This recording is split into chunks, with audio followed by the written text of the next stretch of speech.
안녕하십니까, 임금영입니다. 전기산업기사 2019년도 제2회 전기자기야 기출문제 해설 진행해 보도록 하겠습니다. 1번 전자파 에너지의 전달 방향은 이 문제 암기하고 가는 문제가 되겠습니다. 답은 2번이에요. 전개 클로스 자개 방향과 같다. 요거 뭐지요? 포인팅 벡터지요. 그래서 전자파의 에너지 전달 방향은 이런 식으로 진행한다는 거 이거 암기하고 다음 문제 볼게요. 2번 자기 회로의 자기 저항에 대한 설명으로 틀린 것은 답은 2번이 되겠습니다. 자기 회로의 길이에 반비례가 아니라 비례한다가 맞습니다. 자, 자기 저항 공식 보면 투자율 곱하기 면적분의 길이 이런 식으로 해서 자기 저항 구할 수 있죠. 여기 보면 단위는 암페어톤 퍼 웨버이다.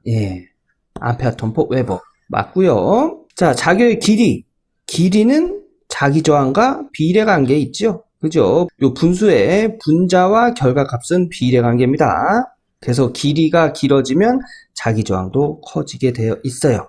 그리고 자기 회로의 단면적이 반비례한다. 단면적 분수의 분모와 결과값은 반비례지요. 단면적이 커지면 자기 저항값은 작아집니다. 반비례 관계. 자성체의 비투자율, 요것도 역시 분수의 분모에 있기 때문에 요것과 결과값인 자기 저항은 반비례 관계가 되죠. 그래서 답은 2번, 틀린 내용은 2번이 되고요. 여기 자기 저항 구하는 공식 또 한 가지 있죠. 자속 분의 NI. N은 뭐예요? 권수. 자속분의 권수 곱하기 전류. 요것도 자기 저항 구하는 공식이라는 거. 이거 알아두시고, 요거 암기하고 다음 문제 넘어갈게요. 3번, 자위의 단위에 해당되는 것은 이 문제 역시 암기하고 가는 문제가 되겠습니다. 자위의 단위는 암페어 사용되고요. 줄 퍼 웨버 또 사용됩니다. 그리고 자위는 점전화가 무한히 먼 거리에 위치한 단위 자아 1웨버를 점전화 중심에서 Rm 떨어진 곳까지 이동시키는 데 들은 1을 자위라고 하고요. 요거 단위 암페어 또는 줄 퍼 웨버 사용한다는 거 암기하고 다음 문제 넘어갈게요. 4번 자기 유도 계수가 20mH인 코일에 전류를 흘릴 때 코일과의 세교 자속수가 0.2웨버였다면 코일에 축적되는 에너지 2분의 1 Li 제곱으로 구하죠. 그죠? 여기서 L은 인덕턴스고 I는 전류값이 되겠죠? 자, 인덕턴스 문제에서 줬네요. 20mH. 밀리헨리를 기본 단위 헨리로 나타낼 때는 10의 마이너스 3승 곱해주죠. 그래서 20 곱하기 10의 마이너스 3승. 그리고 전류값 구해야 되는데 여기서 전류값은 주지 않았어요. 그죠? 우리 요거 Li는 N파이다. 이 공식 있죠? 그죠? 여기서 전류값을 구하기 위해서 L을 이렇게 넘겨줘요. I는 인덕턴스 분의 권수 곱하기 자속이다. 요렇게 구할 수가 있습니다. 여기서 뭐 권수, 턴수는 뭐 몇 턴이다, 몇 회다 이런 거 주지 않았으니까 얘는 그냥 1회 적용하고요. 자속 0.2웨버. 그 다음에 인덕턴스 문제에서 20mH 줬죠. 그래서 20 곱하기 10의 마이너스 3승 헨리 단위로 적용한 거예요. 분의 0.2웨버 이렇게 계산하면 전류값이 계산이 되겠습니다. 그래서 요것들을 요렇게 적용하면 2분의 1 곱하기 인덕턴스 값 곱하기 인덕턴스 분의 자속의 제곱 요렇게 공학용 계산기에 넣으면 이때의 축적된 에너지는 1줄 나오네요. 1줄. 그래서 답은 1번이 되겠습니다. 요 코일에 축적되는 에너지 요거 잘 나오는 공식이에요. 그죠? 요거 암기해 주시고요. Li는 N파이랑 공식이 있다는 거. 요거까지 암기해 주신 후에 요거 직접 풀어보시고 다음 문제 넘어갈게요. 5번 비자화율 XM이 2 자속 밀도 B가 20Y AX 웨버 퍼 미터 제곱인 균일 물체가 있다. 자개의 세기는 약 몇 암페어톤 퍼 미터인가? 자, 요 문제는 자와의 세기를 식을 변형해서 구할 수가 있는데 우리 자와의 세기 어떻게 구하죠? 공기 중의 투자율 곱하기 비투자율 마이너스 1의 자개의 세기를 곱해서 자와의 세기를 구하죠. 여기서 요렇게 곱해볼까요? 그러면 공기 중의 투자율, 비투자율 곱하기 자기의 세기. 그 다음에 요렇게 곱하면 마이너스 공기 중의 투자율, 자기의 세기. 이렇게 정리할 수 있죠. 자, 공기 중의 투자율 곱하기 비투자율은 그냥 투자율. 이렇게 정리할 수 있지요. 네. 자, 투자율 곱하기 자기의 세기는 요게 자속 밀도가 됩니다. 요거 암기해 주셔야 돼요. 자속 밀도는 투자율 곱하기 자기의 세기입니다. 요거 중요한 공식이에요. 그래서 얘가 자속 밀도 마이너스 공기 중의 투자율 곱하기 자기의 세기. 이게 뭐예요? 자와의 세기예요. 여기서 요거 얘를 기준으로 해서 식 정리하면 마이너스 공기 중의 투자율 곱하기 자기의 세기가 넘어가서 더해지겠지요. 그래서 자속 밀도는 공기 중의 투자율 곱하기 자기의 세기 플러스 자와의 세기. 우리 자와의 세기는 어떻게 나타낸다고요? 이렇게 나타낸다고요. 그래서 다시 얘를 이렇게 정리하면 식은 자속 밀도는 이런 식으로 정리할 수 있는 거예요. 그런데 여기서 비자와율이 2라고 했죠. 비자와율. 여기까지가 비자와율입니다. 여기까지 하면 그냥 자화율이 되는 거고, 여기 비투자율이 있는 부분, 요 부분만 비자와율이라고 불러요. 얘가 몇이래요? 2래요. 그러면 결국 공기 중의 투자율 곱하기 자기의 세기 플러스 2 곱하기 공기 중의 투자율 곱하기 자기의 세기. 이런 식으로 정리가 되겠네요. 요거 두 개 더하면 3 공기 중의 투자율 곱하기 자기의 세기. 이런 식으로 식이 정리가 되는 거예요. B는 3 공기 중의 투자율 곱하기 자기의 세기. 문제에서 물어본 게 뭐죠? 자기의 세기 H. 그럼 3 공기 중의 투자율은 넘어가서 나눠주면 되지요. 그래서 식은 이렇게 정리가 되고요. 이 공기 중의 투자율 4파이 곱하기 10의 마이너스 7승 적용해서 이 계산을 해보면 3 곱하기 4파이 곱하기 10의 마이너스 7승 분의 자속 밀도가 20YAX 20YAX 요거 적용하면 AX는 그냥 AX 이렇게 YAX 이렇게 넣고요. 요것만 이렇게 계산하면 0.53 곱하기 10의 7승 나와요. 0.53 곱하기 10의 7승. 그래서 0.53 곱하기 10의 7승 YAX는 1번에 있네요. 그래서 5번의 답은 1번이 되겠습니다. 자, 이 문제에서 암기해야 될 공식은 뭐가 있죠? 자와의 세기. 요거 암기하셔야 되고요. 그 다음에 자속 밀도는 투자율 곱하기 자기의 세기라는 거. 요것도 암기해 주시기 바라겠습니다. 직접 정리해 보시고 다음 문제 넘어갈게요. 6번 맥스웰 전자방정식에 대한 설명으로 틀린 것은? 이 문제 역시 암기하고 가는 문제가 되겠습니다. 답은 2번. 폐곡면을 통해 나오는 자속은 폐곡면 내의 자극의 세기와 같다? 아닙니다. 자, 폐곡면, 이렇게 닫힌, 이렇게 폐곡면, 이 폐곡면을 통해 나오는 자속은 폐곡면 내의 자극의 세기와 같은 게 아니고, 요 폐곡면으로 유입되는 자속과 같다. 이게 맞는 내용이에요. 그래서 2번은 틀린 내용이 되겠습니다. 1번, 3번, 4번 맥스웰 전자방정식에 관련된 내용이 되겠죠? 한번 읽어보시고 다음 문제 보도록 하겠습니다. 7번 진공 중 반지름 Am인 원형 도체판 2매를 사용하여 급한 거리 Dm인 콘덴서를 만들었다. 만약 이 콘덴서의 급한 거리를 2배로 하고 정적 용량은 일정하게 하려면 이 도체판의 반지름 A는 얼마로 하면 되는가? 자, 이런 거예요. 도체판을 이렇게 원형의 도체판 2개로 콘덴서를 만들었어요.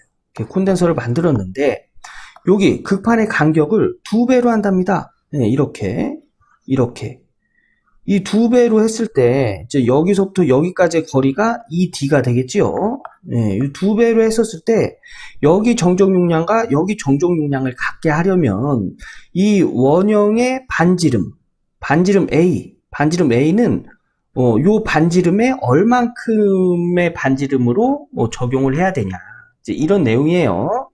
자, 요거는 이렇게 해결하시면 되겠습니다. 우선 콘덴서의 정적 용량은 극판의 간격 분의 유전율 곱하기 극판의 면적이죠. 극판의 면적. 자, 요거는 이제 원형 도체판이므로 요 면적이 파이 반지름의 제곱, 요 반지름 A라고 했죠. A의 제곱이 되겠습니다. 즉, 요 면적 두 개의 도체판으로 이제 콘덴서를 이렇게 만들었잖아요. 요 면적이 원형이기 때문에 반지름이 A라고 하면 파이 A의 제곱이 된다는 얘기예요. 요 면적이. 그래서 얘를 요 면적에다 이렇게 적용하면 식은 요렇게 되겠죠. 자, 여기서 극판의 거리를 2배로 한답니다.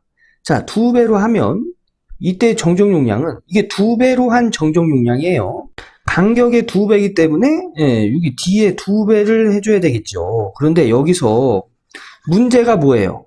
2배로 극판의 거리를 늘리기 전에 정적 용량과 2배로 늘린 후에 정적 용량을 일정하게 한다고 했잖아요. 그죠? 일정하게. 일정하게 한다고 했기 때문에 요 C1과 2배로 늘리기 전에 정적 용량은 서로 같아야 돼요. 그러면 식은 요렇게 얘가 2배로 늘렸을 때의 정적 용량이고 얘가 늘리기 전에 정적 용량이죠. 요 두 개의 크기가 같아야 된다는 얘기예요. 이때 이 두 개의 크기를 같게 하기 위해서는 이 2배로 늘렸을 때의 이 원판의 반지름을 얼만큼 해야 되냐. 이게 문제잖아요. 그죠? 그래서 요거 식 정리해 보면 유전율 곱하기 파이, 유전율 곱하기 파이. 그다음에 요 D 똑같은 거 이렇게 약분해서 없애면은 2분의 2배로 간격을 2배로 늘렸을 때 반지름의 제곱은 2배로 늘리기 전에 반지름의 제곱이다. 이렇게 나오는 거잖아요. 우리가 구하는 게 뭐예요? 요거잖아요. 요거. 그래서 2를 이쪽으로 넘기면 간격을 2배로 늘렸을 때 반지름의 제곱은 2배로 늘리기 전에 반지름의 제곱의 2배다. 여기서 제곱을 없애주기 위해서 양변에 루트를 씌우면 간격을 2배로 늘렸을 때의 반지름은 요거 루트 씌우면 요 제곱 A의 제곱이니까 얘는 밖으로 나오겠죠. 그죠? 그래서 늘리기 전에 반지름의 루트 2배만큼 늘려주면 된다. 이렇게 하면 간격을 2배 늘리고 원판의 반지름을 루트 2배만큼 늘려주면 정적 용량은 같아진다. 요런 내용이 되겠습니다. 그래서 답은 3번이 되겠네요. 3번. 여기서 중요한 건 뭐지요? 정적 용량, 콘덴서의 정적 용량 구하는 공식. 요거 중요하죠? 요거 한번 쭉 스스로 한번 정리해보고 다음 문제에 넘어가도록 할게요. 8번 비유전율이 5인 유전체 내에 한 점에서의 전개의 세기가 10의 4승 볼트 퍼 미터라면 이 점의 분극의 세기는 분극의 세기. 공식 어떻게 되죠? 공기기의 유전율 곱하기 비유전율 마이너스 1 곱하기 전개의 세기. 요게 분극의 세기 공식이에요. 요 중요한 공식이니까 암기해 주셔야 됩니다. 자, 그럼 여기에 문제에서 주는 단서들을 하나씩 적용해 볼까요? 우선 공기 중의 유전율 8.85 곱하기 10의 마이너스 12승. 요거 암기하고 있어야 되는 내용이죠. 그 다음에 비유전율 5 줬네요. 그 다음에 전개의 세기 10의 4승 줬어요. 그래서 요렇게 적용하면 요렇게 식이 정리가 되겠네요. 요 공학용 계산기로 계산하면 이때 분극의 세기는 3.5 곱하기 10의 마이너스 7승 해서 답은 1번이 되겠습니다. 요 분극의 세기 공식 요거 암기해 주시고요. 직접 풀어보신 후에 다음 문제 넘어갈게요. 9번 진공 중에 서로 떨어져 있는 두 도체 A, B가 있다. A에만 1쿨롱의 전하를 줄 때 도체 A, B의 전위가 각각 3V, 2V였다고 하면 A에 2쿨롱, B에는 1쿨롱의 전하를 주면 도체 A의 전위는 몇 볼트인가? 자, 요거는 이제 전위 계수를 이용해서 해결하는 문제인데요. 이제 이런 거예요. 이렇게 A, B 두 도체가 있습니다. 이때 이제 A의 전위를 구하면 A의 전위는 4파이 입실온 요 떨어진 거리죠? RA 분의 여기에 전하량 QA. 근데 요 A의 전위는 이 B 도체의 영향을 받습니다. 그래서 이 B 도체에 영향을 받는 전위까지 더해줘야 돼요. 요게 4파이 입실온 거리가 R이지요? R 분의 QB다. 해서 얘를 정리하면 4파이 입실온 RA 분의 1의 QA 플러스 4파이 입시론 R분의 1의 QB 이런 식으로 나타내요. 요 A의 전위를 구할 때 이때 얘네들을 전위 계수라고 부르는 거예요. 전위 계수. 그래서 여기서는 얘가 PAA가 되고 얘가 PAB가 되는 거예요. 요렇게 정리되는 게 이제 전위 계수고, 요 B의 전위를 구할 때도 요 B 자체에서 전위와 A 도체의 영향을 받는 전위를 더해줘서 구할 수 있겠죠. 그렇게 한 게 이제 요렇게 나타낼 수 있다는 얘기예요. 요게. 그래서 요게 이제 전위 계수고, 여기서 자 봐요. A에만 1쿨롱의 전하를 줬대요. 자, 여기 QA가 1쿨롱이래요. 1쿨롱. 얘 1쿨롱 주고 얘 1쿨롱 줬더니 여기 A 도체의 전위가 3V, B 도체의 전위가 2V가 나왔답니다. A 도체에만 1쿨롱을 준 거예요. 그럼 B 도체는 0쿨롱이죠? 0쿨롱. 그럼 얘는 없겠네요. 그래서 자, A 도체에만 1쿨롱을 줬을 때 A가 3V죠? 이때는 PAA 곱하기 1 플러스 얘는 0 되겠죠. 0. 그러면 PAA는 3이다. 얘는 3이다라는 걸 알 수가 있는 거예요. 즉, 이 값을 알아낸 거예요. 얘는 3. 여기도 마찬가지로 얘가 1이고 얘가 0이면 얘는 2라는 걸 알 수가 있겠죠. 그죠? 그리고 요 전위 계수에서 또 특징이 뭐냐면 요 값하고 동일합니다. 동일한 값이에요. 그래서 얘가 2고 얘가 3이었죠? 그러면 얘도 2예요. 얘도 2. 이때 A 도체에 2쿨롱, B 도체에 1쿨롱을 주면 A의 전위는 자, 그러면 이렇게 되겠죠. 3 곱하기 2 플러스 2 곱하기 1. 그죠? 요 계산하면 8V.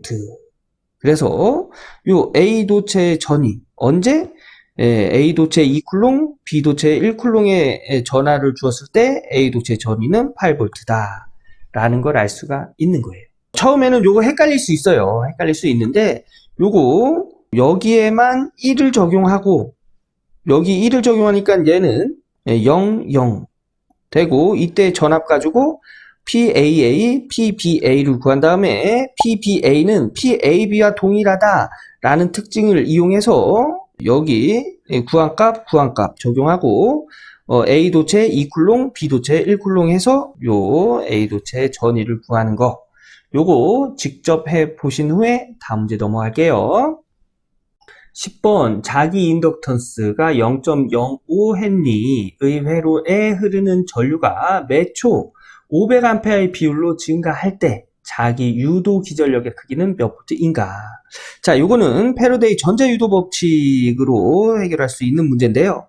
자, 요게 패러데이 전자유도 법칙입니다. 요건 인덕턴스 값이고요.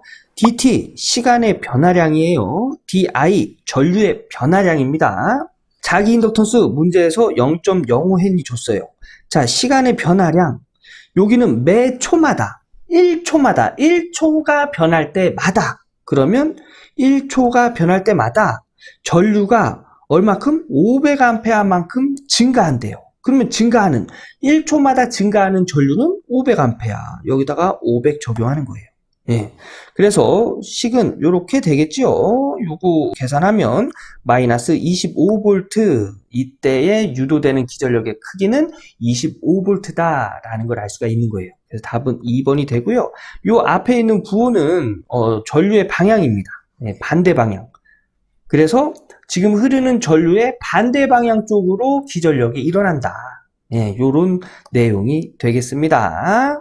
요거 중요한 공식이니까 암기하고 직접 한번 풀어보셔야 돼요. 자, 다음 문제 보겠습니다. 11번 MKS 단위계에서 진공 유전율 값은 MKS 단위계라는 건 뭐 기본 단위라고 보시면 됩니다. 우리 길이 표현할 때 기본 단위 어떤 단위 사용하죠? 미터 사용하죠. 그죠? 요런 거예요. 요런 거. 요런 기본 단위에서 진공 유전율 값. 진공 유전율은 공기 중의 유전율 이야기하는 거예요. 우선 유전율의 단위는 파라드 퍼 미터입니다. 그럼 여기 헨리 퍼 미터. 예, 요거는 답이 될 수가 없겠죠. 헨리퍼미터는 투자율의 단위예요. 투자율의 단위. 자, 진공 중의 유전율 우리 여기 있네요. 8.85 곱하기 10의 마이너스 12승이죠. 요거 두 개 공학용 계산기로 계산해 봐서 요 값 나오는 게 답이에요. 네, 그래서 답은 3번이 되겠습니다. 네, 요거 암기하셔도 좋고요. 요거 공학용 계산기로 계산해서 8.85 곱하기 10의 마이너스 12승 요거랑 비슷한 값이 나오는 게 답이 되겠습니다. 그래서 답은 3번. 다음 문제 볼게요. 12번 원점 주위의 전류 밀도가 이런 값으로 분포를 가질 때 반지름 5cm의 구면을 지나는 전 전류는 몇 암페어인가? 자, 여기 요 뒤에 요 문자는 방향을 의미해요. 그렇게 큰 뜻은 없습니다. 이때 전류 값을 구하래요. 전류 밀도가 크기가 R분의 2고 요거 방향이란 얘기예요. 여기서 전류. 자, 암페어 퍼 미터 제곱에서 전류 값을 구하래요. 그러면 여기다가 미터 제곱을 곱해주면 되겠죠. 그죠? 그럼 얘랑 약분돼서 암페어만 남잖아요. 그러면 여기 전류 밀도에다가 미터 제곱의 단위는 뭐죠? 면적의 단위죠.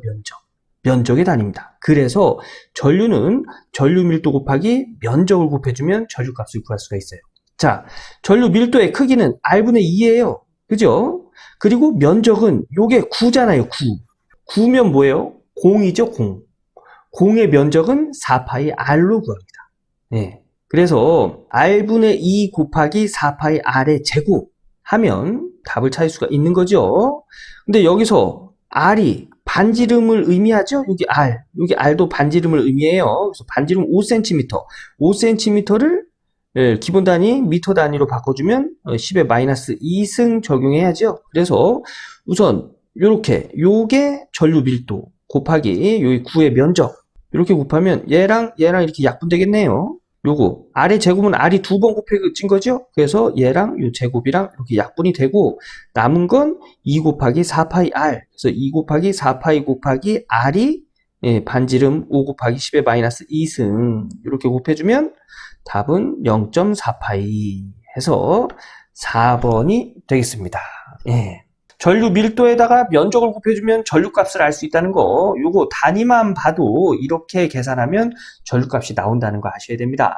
자, 요거 직접 풀어보시고 다음 문제 넘어갈게요.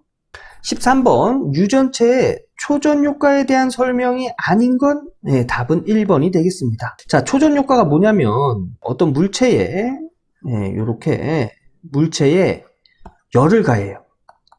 여기에 열을 가하면 한쪽은 플러스가 되고 한쪽은 마이너스가 되는 이렇게 극이 분리되는 즉 분극 현상이 일어난다고 하죠. 그래서 열을 가하면 분극 현상이 일어나는 이런 효과를 초전 효과라고 합니다.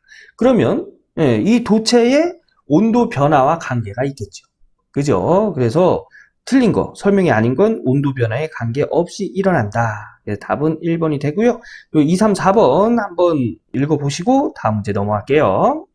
14번 권선수가 400회, 면적이 9파이 cm 제곱인 장방형 코일. 여기서 장방형은 어떤 뜻이냐면 직사각형 의미하는 거예요. 직사각형 코일에 1A의 직류가 흐르고 있다. 코일의 장방형 면과 평행한 방향으로 자속 밀도가 0.8 웨버 퍼 미터 제곱인 균일한 자개가 가해져 있다. 코일에 평행한 두 변의 중심을 연결하는 선을 축으로 할 때 이 코일에 작용하는 회전력을 구해라. 회전력 구하는 공식이에요. 회전력 토크라고 하죠. 토크는 자속 밀도 곱하기 흐르는 전류 곱하기 그 면적에다가 사인 세타. 이 세타는 자속과 그 면이 만나는 각도. 요 세타. 그 다음에 여기는 이제 요 건수가 되겠죠. N은 건수. 그래서 자속 밀도는 0.8.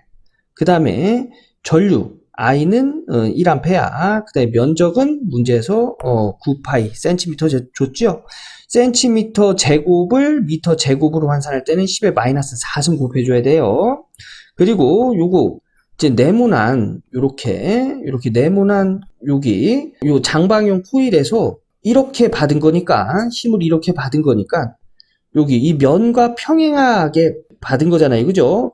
이렇게 받은 거니까, 요거는 요 코일과 힘을 받은 자속 밀도가 만나는 그 각은 90도가 되는 거예요. 90도. 그래서 장방형이므로 90도. 90도. 권수수가 400회 해서 요거를 여기에다가 적용하면 자속 밀도 0.8, 전류는 1A, 그 다음에 면적은 9파이 곱하기 10의 마이너스 4승 곱하기 사인 90도의 권해수 400회 하면 이때 회전력은 0.9 뉴턴메타다라는 걸 알 수가 있습니다. 그래서 답은 4번인데 이 문제 그냥 암기하고 가도 되는 문제입니다. 예. 그냥 회전력 구하는 공식은 요렇게 구한다. 요것만 알아두세요. 자, 요거 직접 해보시고 다음 문제 넘어갈게요. 15번 점전화 플러스 Q의 무한평면 도체에 대한 영상전화는 전하량은 같고 부호가 반대인 전하지요. 네, 그래서 답은 2번이 되는데 얘가 왜 영상전화가 되냐면 자, 무한평면 도체에 A메타 떨어진 점에 작용하는 힘 A메타 떨어진 점전하 여기 플러스 Q 쿨롱이라고 하면 이때 작용하는 힘은 우리 쿨롱의 법칙에 의해서 4파이 입실온 떨어진 거리 A의 제곱에 Q1, Q2 이렇게 구하죠. 그죠? 근데 요 작용하는 힘을 구하려면 전하량이 두 개가 있어야 되는데 여긴 하나밖에 없어요. 그래서 똑똑하신 분들이 반대쪽으로 전하를 하나 더 만들어 놓은 거예요. 예, 어떻게 해요? 크기는 같고 부호가 반대인 전하. 요 전하가 이 전하에 거울에 비친 모습을 하고 있다 해서 이 전하를 영상전하라고 합니다. 네, 그래서 점전화 플러스 Q의 무한평면 도체에 대한 영상전하는 2번 마이너스 Q가 되는 겁니다. 암기하고 다음 문제 넘어갈게요. 16번 다음 조건 중 틀린 것은 이것도 암기하고 가는 거죠. 답은 2번입니다. 상자성체는 비투자율이 1보다 커야 돼요. 근데 여기 비투자율 1보다 작다고 나와 있죠? 자화율은 0보다 큽니다. 자화율이 뭐죠? 공기 중에 투자율 곱하기 비투자율 마이너스 1이죠. 여기서 비자화율은 얘를 얘기하는 거예요. 얘가 0보다 크려면 얘도 0보다 커야죠. 그죠? 얘가 0보다 크니까 얘가 0보다 작아지면 이 전체는 0보다 작아질 거예요. 마이너스 값이 나오기 때문에 그래서 자화율이 0보다 크면 비자화율 얘도 0보다 커야 되는 거예요. 그래서 비자화율 0보다 큰 건 맞는데 비투자율이 1보다 크죠? 상자성체는 근데 1보다 작다고 했기 때문에 틀린 답은 2번이 되겠습니다. 1번, 3번, 4번은 이제 맞는 내용이 되겠죠? 한번 보시고 다음 문제 넘어갈게요. 17번 등 전위면을 따라 전하 Q쿨롱을 운반하는 데 필요한 1은 자, 전기에서의 1은 전위와 같습니다. 전위가 저기 무한히 먼 거리에 있는 점전하 1쿨롱의 점전하를 R미터 떨어진 점까지 옮기는 1이잖아요. 그죠? 그래서 전기에서 1은 전이에요. 그래서 1과 전이는 같은 개념이다. 라고 보시면 되고요. 등전이면은 전이가 서로 동일한 면을 등전이면이라고 해요. 그러면 등전이면에서 여기와 여기의 전이는 서로 동일합니다. 그럼 전이차가 있을까요? 전이차는 0V겠죠. 그죠?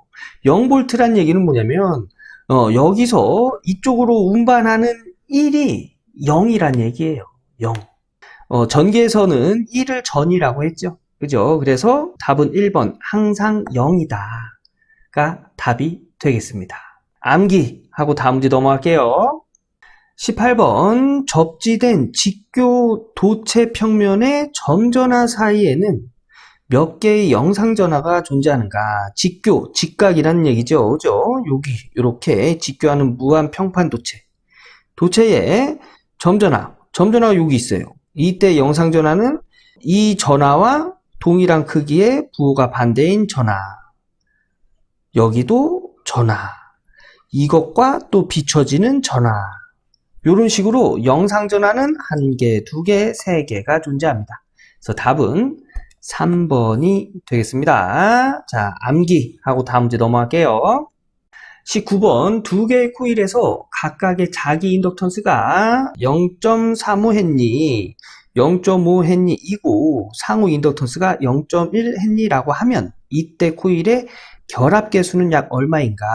자, 결합계수. 상호 인덕턴스 구하는 공식에서 요 Q를 결합계수라고 하거든요. 그래서 요 Q를 기준으로 해서 식을 정리하면 요거 루트 L1, L2 넘어서 나눠주면 되죠. 그래서 결합계수는 요렇게 계산이 됩니다. 그래서 루트 L1 0.35 곱하기 L2 0.5 루트 분의 상호 인덕턴스 M이 0.1 요거 공학용 계산기로 계산하면 이때의 결합계수는 0.239다 해서 답은 2번이 되겠습니다. 요거 상호 인덕턴스 구하는 공식 요거 암기해 주셔야 돼요. 그리고 요 K가 결합계수라는 거. 예, 요까지 암기하고 요거 직접 풀어보신 후에 다음 문제 넘어갈게요. 20번 두 종류의 유전체 경계면에서 전속과 전기력선이 경계면에 수직으로 도달할 때에 대한 설명으로 틀린 것은 답은 4번이 되겠습니다. 자, 서로 다른 유전체 경계면, 여기 경계면이에요. 경계면에서 전기력선이 이렇게 수직으로 들어가면,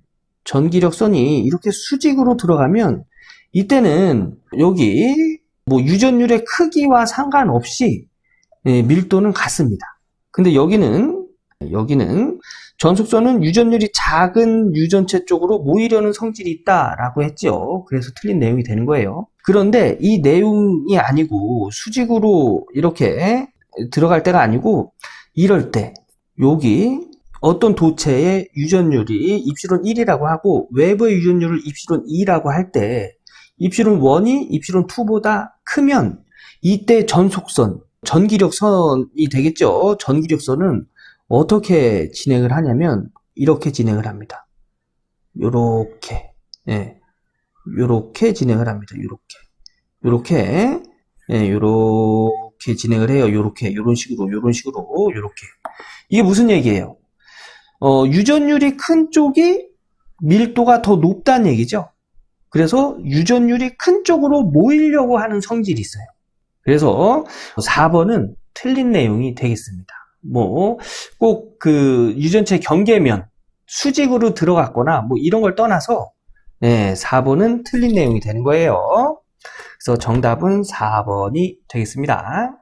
자, 이렇게 해서 전기산업기사 2019년 2회 전기자기학 기출문제 풀어봤습니다. 여러분 영상 끝났다고 해가지고 책 딱 덮지 마시고요. 처음부터 한번 쭉 풀어보시면서 공식, 계산 문제, 글로 되어 있는 문제, 공식은 암기, 계산 문제는 한번 써보고 공학용 계산기 눌러서 답 한번 확인해보고 글로 나오는 문제는 100% 암기. 이렇게 해설 한번 읽어보고 이런 식으로 복습하고 마무리 짓길 바라겠습니다.